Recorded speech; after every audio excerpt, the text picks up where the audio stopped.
إن الحمد لله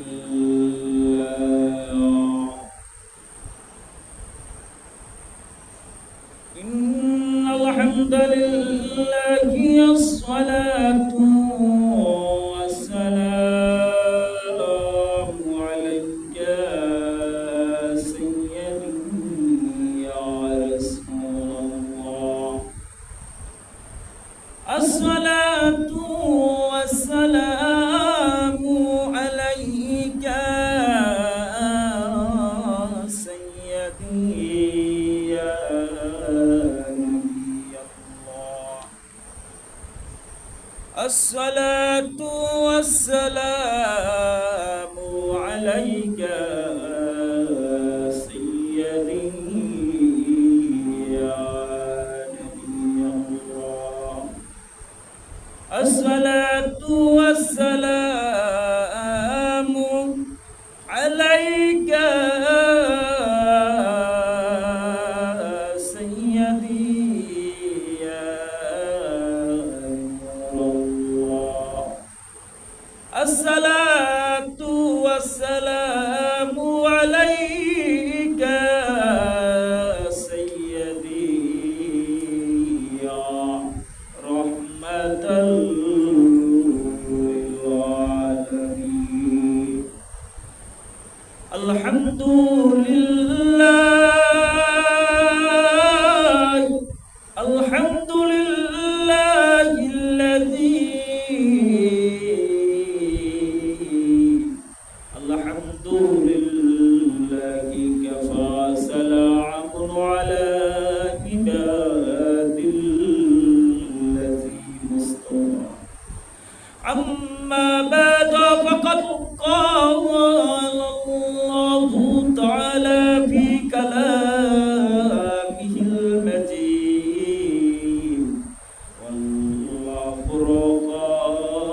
والفرقانه الحميد أعوذ بالله من الشيطان الرجيم بسم الله الرحمن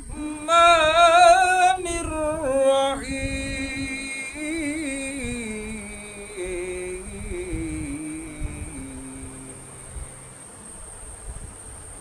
إن الله وملائكته يصلون على النبي يا أيها الذين آمنوا صلوا عليه وسلموا تسليما اللهم صل على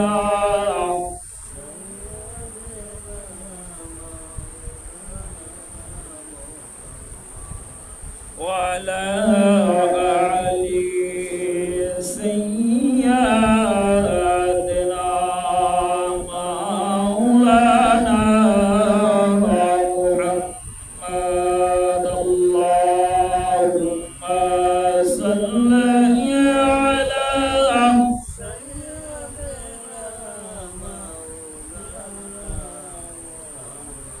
وعلى آل سيدنا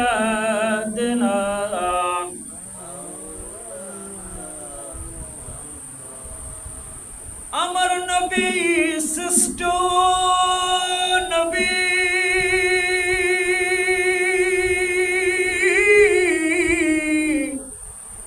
যাহার তুলনা চলে না ওরে আমার নবী শ্রেষ্ঠ নবী যার সমকক্ষ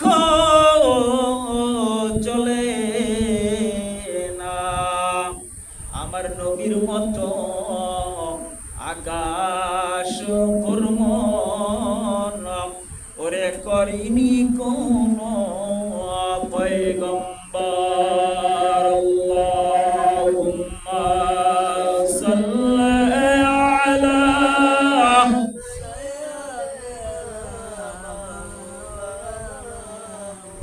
وعلى آل سيدنا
तुजा बिजमालिही हसनत जमीउ खिसालिही सल्लल्लाहु अलैहि व आलिहि सल्लल्लाहु अला मुहम्मद सल्लल्लाहु अला वसल्लम सल्लल्लाहु अला मुहम्मद सल्लल्लाहु अला वसल्लम।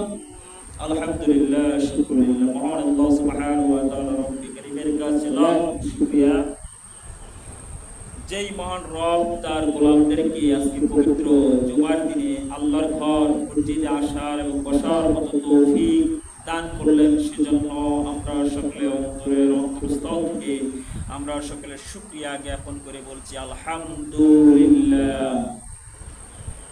আমরা যার শুকরিয়া আদায় করি অন্তরের অন্তরস্থল থেকে, আরো একটু জোরে সরে মহব্বতের সাথে আমরা যারা করি, যারা একবারে বলি আলহামদুলিল্লাহ, লক্ষ কোটি তার চেয়ে অধিক বেশি দুরূদ ও সালাম বিশ্ব মানবতার কান্ডারি মুক্তির দূত রহমাতাল লিল আলামিন সরকারে দো জাহান নবিয়ুনা হাবিবুনা আমার আকা মাওলা দয়াল নবী আমার নবী সাল্লাল্লাহু আলাইহি ওয়াসাল্লামের মহাপবিত্র নূরানী পাক কদম মোবারকে লক্ষ কোটি তার চেয়ে অধিক বেশি দুরূদ ও সালাম পাঠিয়ে আমরা আজকে জুমাবারের সংক্ষিপ্ত জাহান্নামের বর্ণনা নিয়ে আলোচনা করব সংক্ষিপ্ত আকারে ইনশাআল্লাহ। মহান রব যেন আমার দয়াল নবী সাল্লাল্লাহু আলাইহি ওয়াসাল্লামের মহাপবিত্র নূরানী পাক কদম মোবারক উসিলায় আমাদের জবান থেকে এমন কিছু কথা যেন বের করে দেয়, যেন যে কথা দ্বারা আপনি আমি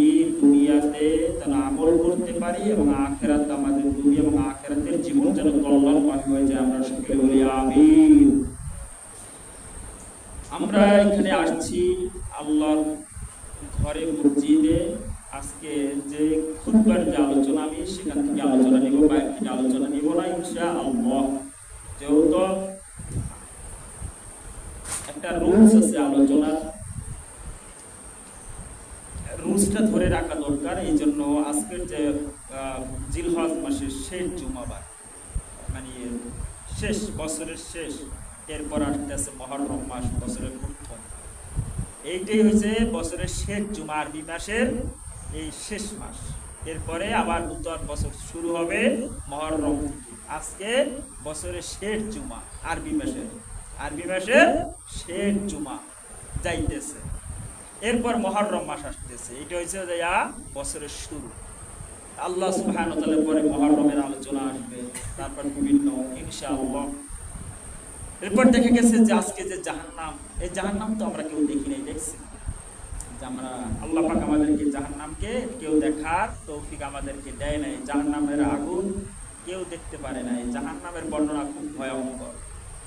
জাহান্নামের বর্ণনা কেমন, এত ভয়ঙ্কর যে জাহান্নামের বর্ণনা শুনে আল্লাহ রাসূল সাল্লাল্লাহু আলাইহি ওয়াসাল্লাম যখন জাহান্নামের আলোচনা করতেন সাহাবীদেরকে নিয়ে, তখন কিতাবের মধ্যে আসছে, কিতাবের হাওলায়, যে সাহাবায়ে কিরাম রাদিয়াল্লাহু আজমাইন গালের পানি এমন ভাবে পড়তো গড়াইয়া, টক টক টক টক করে দাড়িটের সব ভিজে যাইতো। বলেন সুবহানাল্লাহ।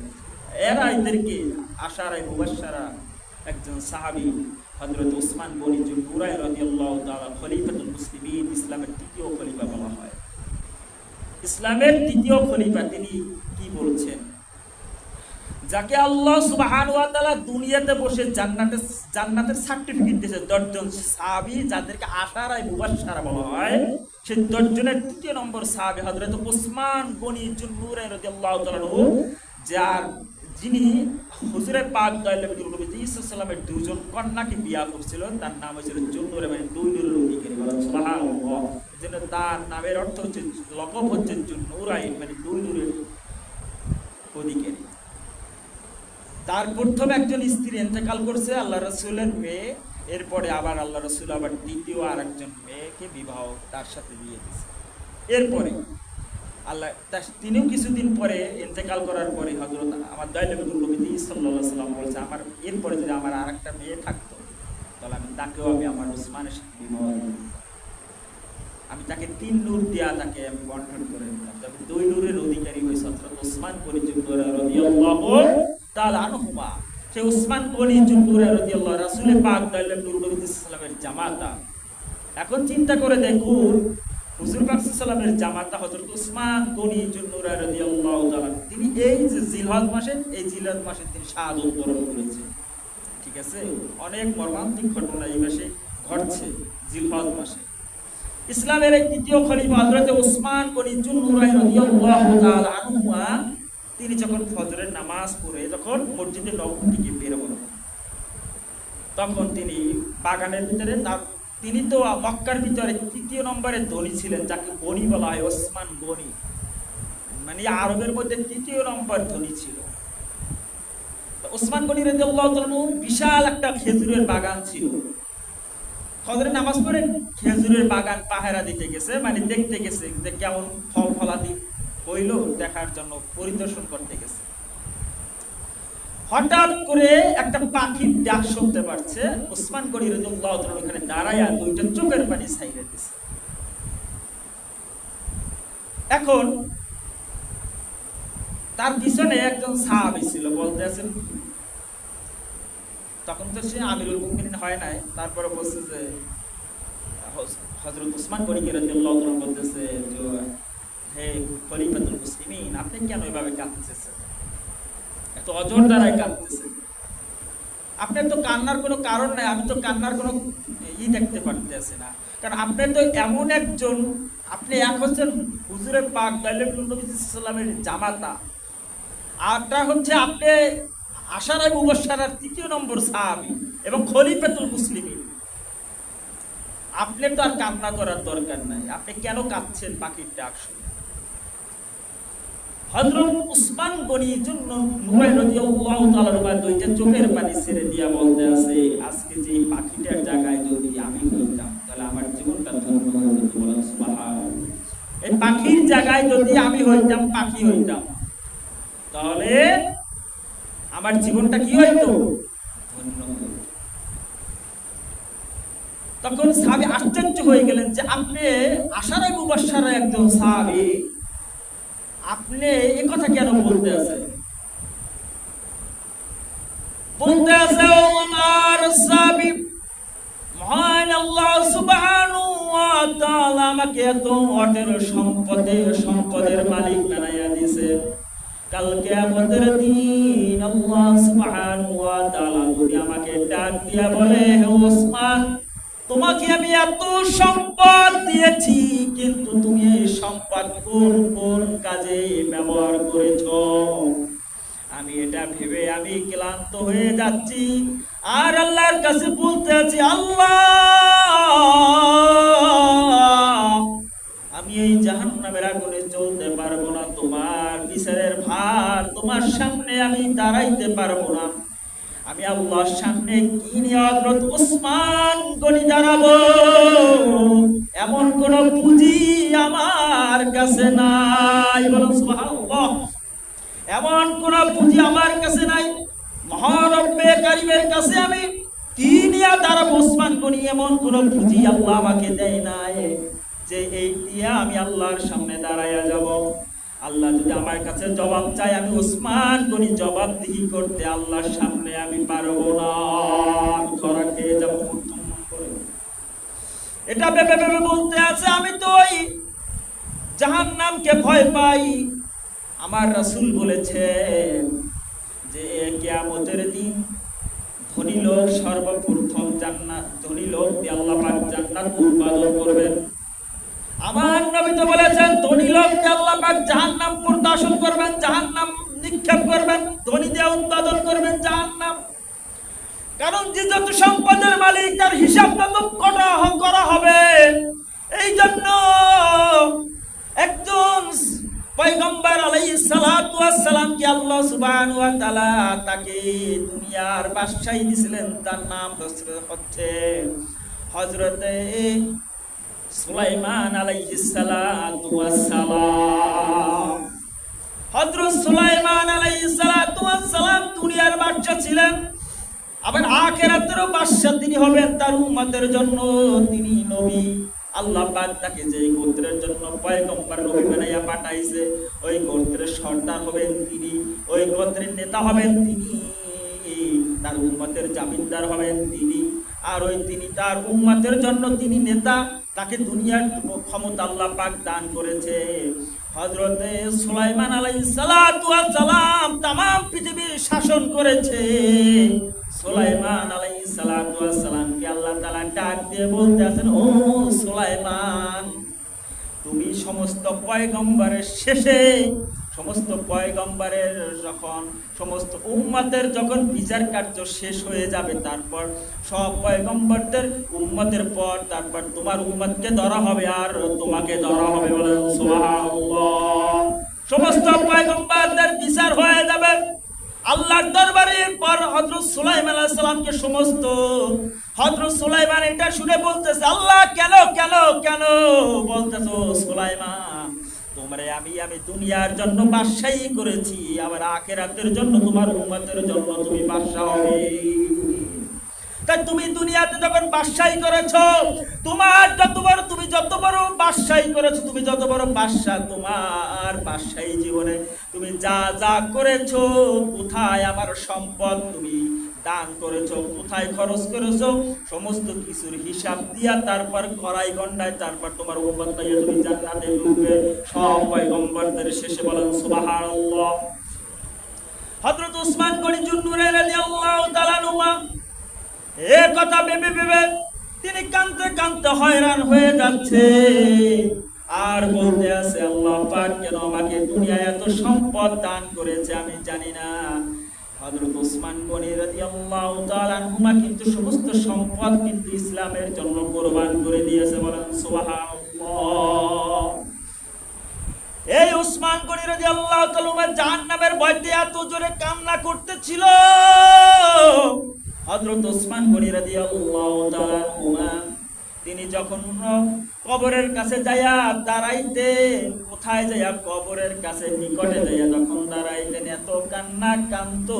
কোন কোন তাফসীরের রিওয়ায়াতের মধ্যে আসছে, হাদিসে মুবারাকা তা প্রমাণ দিচ্ছে যে ওসমান গনি রাদিয়াল্লাহু তাআলা আনহুমা এমন ভাবে কাঁদতো, জিবিল বাচ্চা গুরাগারা বাচ্চা সন্তান যেভাবে কান্না করে, কান্না করতে করতে করতে করতে ভিতর থেকে একটা হাই চলে আসে, কান্নার একটা হাই চলে আসে, কান্না করতে পারতেছে না, হাই চলে আসছে, এইভাবে কান্না করতো।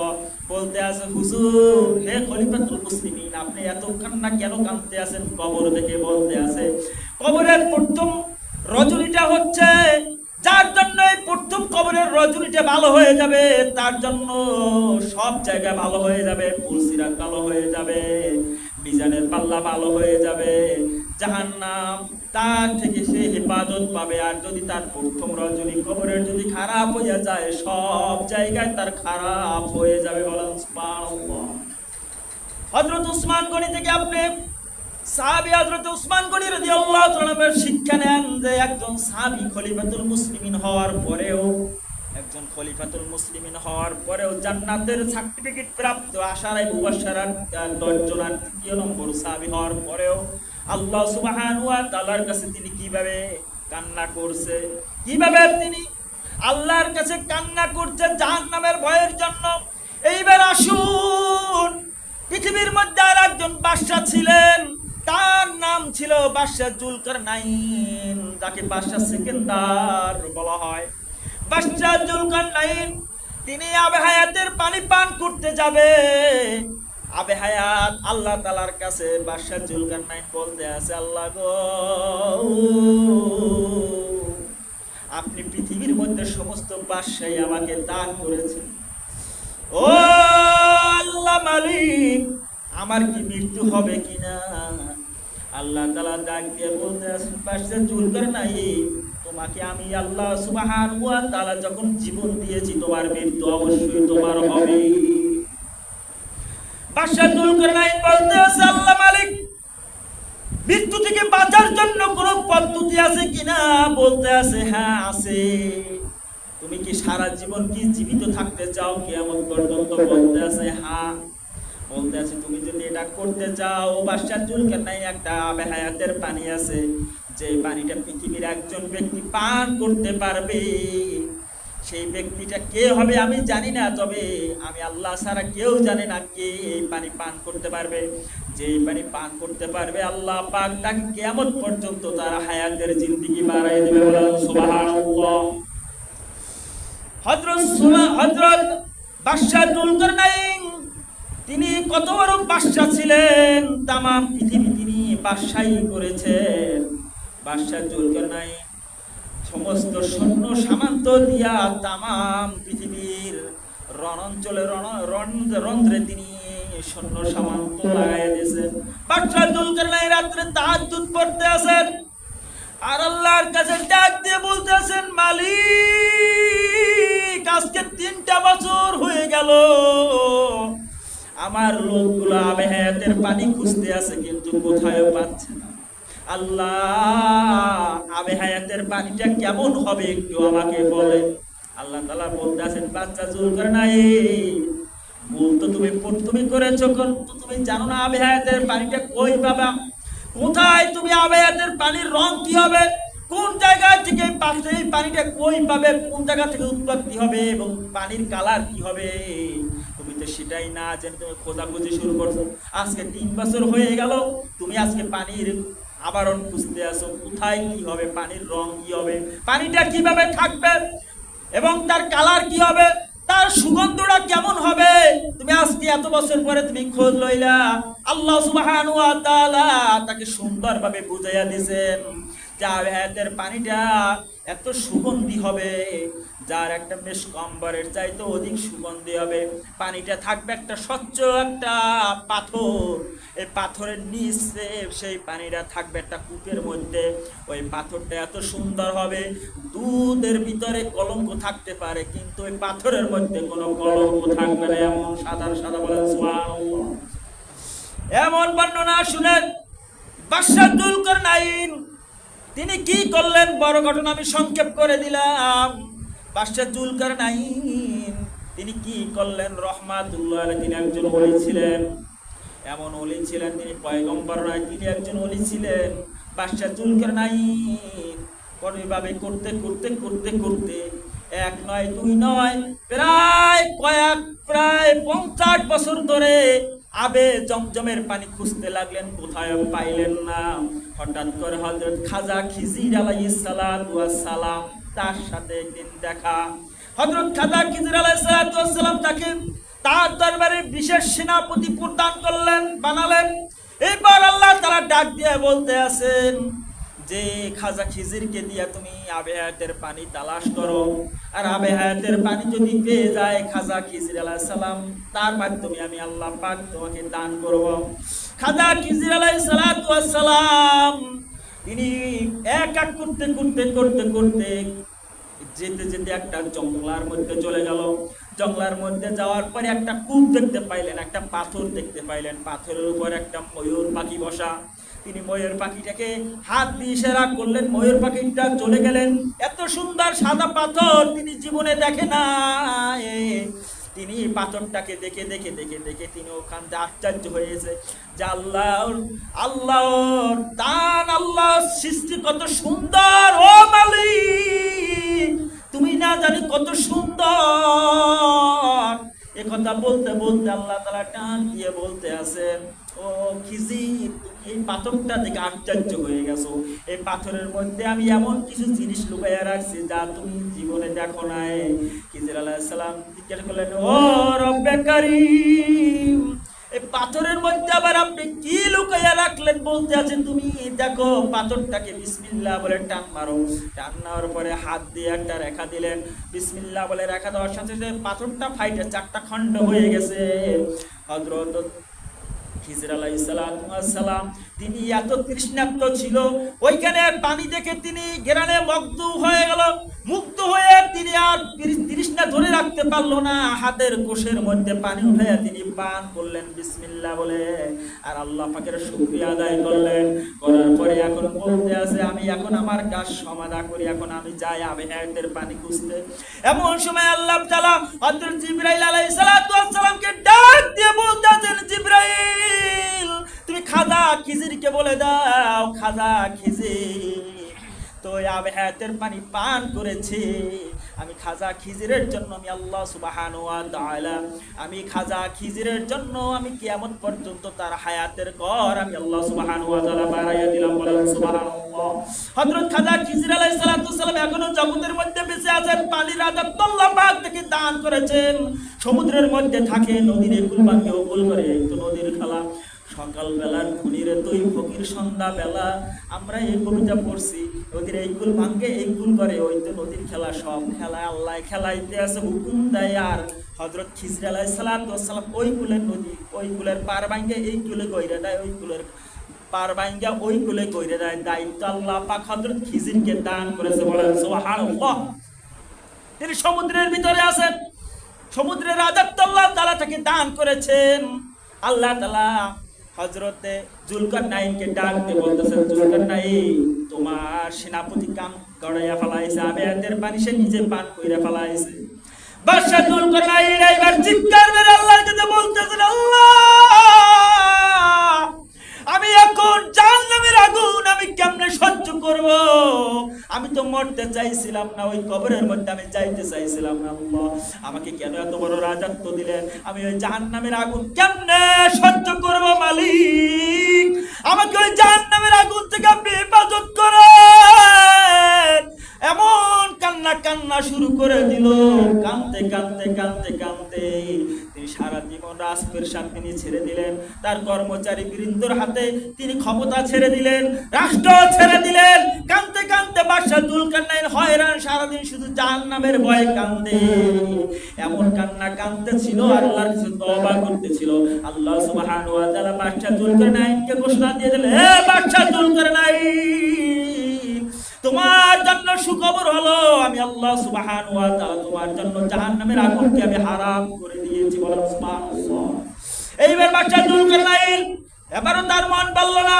তিনি যখন দুনিয়া থেকে চলে যাবে, তার কর্মচারী বৃন্দকে, তার সেনাপতিদেরকে ডাক দিয়ে বলতেছেন, স্ত্রীদেরকে, সন্তানদেরকে ডাক দিয়ে বলতে আছেন, আমি যেদিন কবরে চলে যাব, আমি যেদিন মারা যাব, সেই দিন আমার হাত দুইটা এভাবে সোজা করে দিবে না, আমার হাত দুইটা কাপড়ের কাপড় থেকে বের করে দুইটা হাত দুই দিকে দিয়ে দিবে, আর আমার হাতটা এভাবে থাকবে, আমার হাতটা এভাবে থাকবে, এভাবে থাকবে না।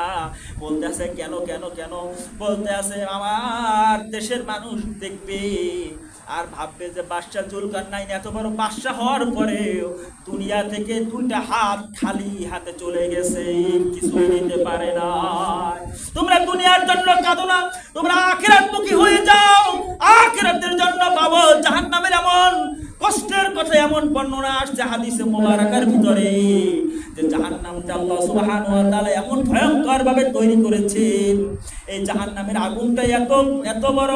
এই যে জাহান্নামের আগুন, এই জাহান্নামের দুনিয়ার একটা এই যে আগুন দেখতে পারতে আছেন, এই জাহান্নামের একটা শ্বাস প্রশ্বাস, জাহান্নাম থেকে একটা শ্বাস প্রশ্বাস আল্লাহ পাক দিয়ে দিয়েছে।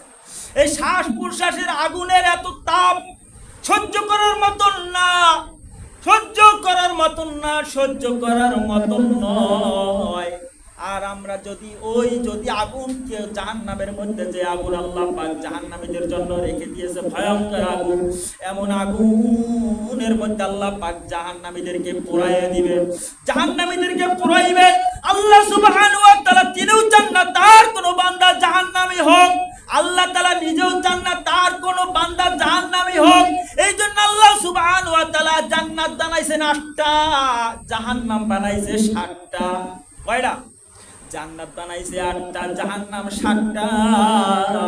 হযরত মুসা আলাইহিস সালাতু ওয়াস সালাম ডাক দিয়ে বলতেছেন, মালিক আপনার রহস্য বোঝা বড় কষ্টকর। আপনি জান্নাত বানাইলেন কত? আর বলতেছে আমি জান্নাত বানাইছি 8টা, জাহান্নাম বানাইছি 7টা। কেন? আমি জান্নাত এত পরিমাণ একটা বাড়াইছি এই জন্য যেন আল্লাহ সুবহানাহু ওয়া তাআলা আল্লাহ সুবহানাহু ওয়া তাআলা জানো আমি এই জন্য জাহান্নামে একটা বানাইছি জানো আমার বান্দা বান্দি যেন বেশি বেশি ইবাদত করে যেন 8টা জান্নাতের মধ্যে ঢুকতে পারে, আর জাহান্নামের আমি 7টা বানাইয়া রাখছি কারণ যেন আমরা কম সংখ্যক মানুষ যেন জাহান্নামের মধ্যে প্রবেশ করে। আল্লাহ তাআলা বলতে আছে আমি মানুষ আমার বান্দা বান্দিদেরকে আমি বড় আদর করে বানাইলাম, আর আমার বান্দা বান্দি যেন জাহান্নামের এই কঠিন বিভীষিকাময়ের মধ্যে যেন না আসে, বেশি বেশি করে দুনিয়ায় ভালো কাজ করে যেন জান্নাতের মধ্যে তারা আসতে পারে। এই জন্য আমি 8টা জান্নাত বানাইয়া আমি সমাপ্ত করে দিলাম, আর 7টা জাহান্নাম বানাই আমি শেষ করে দিলাম, আমি এখানে সমাপ্ত করে দিলাম। কেন কেন কেন? আমার বান্দা বেশি বেশি ইবাদত করে, আমার গোলামি করে, আমার দাসত্ব করে, সুন্দরভাবে জীবন যাপন করে, কোরআন সুন্নাহ অনুযায়ী আমল করে, আমার বান্দা বান্দিরা যেন জান্নাতের মধ্যে ঢুকতে পারে। জাহান্নামের বর্ণনা দিতে যায় আল্লামা ইমাম হাফিজ ইবনে কাসির রাহমাতুল্লাহ আলাইহি, তিনি আল্লামা হাফিজ ইবনে কাসির রাহমাতুল্লাহ আলাইহি তাফসিরে ইবনে কাসিরের মধ্যে তিনি বর্ণনা করেছেন যে আল্লাহ সুবহানাহু ওয়া তাআলা জাহান্নামকে এক একটা জাহান্নামকে 100 বছর ধরে তাপ দিয়েছেন। তাপ দেওয়ার পরে ওই জাহান্নামের আগুনটা কেমন হয়েছে? সাদা হয়েছে। সাদা হওয়ার পরে ওই আগুনটাকে আবার 100 বছর আবার তাপ দিছে, আবার ওই আগুনটা কি হয়েছে? লাল হয়ে গেছে, গাঢ় লাল। এরপর আবার 100 বছর ধরে আগুনটাকে আল্লাহ পাক জ্বালাইছে। জ্বালানোর পরে আমাবস্যার রাতের মতো অন্ধকার হয়ে গেছে ওই জাহান্নামের আগুন। আর ওইটা সবচাইতে নরমাল জাহান্নাম যেটা হবে, নরমাল জাহান্নামীদেরকে ওই আমাবস্যার রাতের অন্ধকারের মতো জাহান্নামের মধ্যে আল্লাহ পাক পুরাইবেন। আর ভয়ঙ্কর যে জাহান্নাম তার বর্ণনা কি হবে আল্লাহ পাক কি ভালো জানে, বলেন সুবহানাল্লাহ। এই জাহান্নাম থেকে আল্লাহ পাক আমাদেরকে ইবাদত করুন, আল্লাহ পাক আমাদেরকে মুক্তি দান করুন, আমরা যেন ভালোভাবে চলতে পারি দুনিয়ার যুগে। নবী রাসূলের কথা আমার হাবিবে কিবরিয়া সাল্লাল্লাহু আলাইহি সাল্লাম যেই মত আমাদেরকে দিয়ে দিয়েছেন সেই মতে আমাদেরকে চলার তৌফিক দান করুন।